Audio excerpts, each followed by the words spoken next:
Yani nimekaa hivi nikafikiria, nikaimagine yani sahi Westo tu 3K tu just hizo games zimebaki kama 4-5 hivi, wakimanage tu waingie KPL manze. And this guy, I wouldn't say he's lucky, honestly, he deserves it. Itakuwa yani one season one yani ameingia pale 3K season moja. I think hata ni half a season ndio hata ameingia kama ligi inaendelea.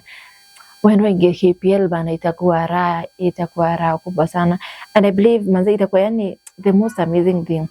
I think tumewatch Westo sana sisi watu wa Queenston. Tumemwatch akiwa Ishara the biggest part of his, yani for the longest time akiwa pale Ishara, na pia akikuja huku Meru kupiga matona once na wewe zenye tu wachezaji walikuwa wanakuja kutafuta unga.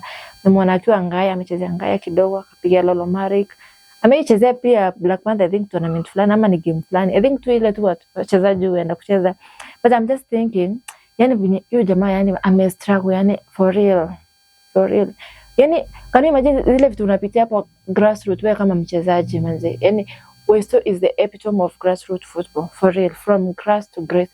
Juu sasa amestruggle hizi teams hapa chini. Unajua tu kumashindana manze, hata pesa hakuna. Ni kustruggle manze, then Mungu amemwonekania ameingia pale 3K. Ndizo mabao zimeanza kujipa, yani tu system inaingia vizuri, amepata coach mzuri mwenye anamjua, anajua kummotivate ama kumweka the right position. Yani tena amepata pia kikosi kuna watu wenye wanacheza vizuri, amepata support system nzuri. I think Westo akiingia KPL itakuwa hata kama yani wallahi hatakuwa fan wa timu gani, it should be happy for Westo honestly.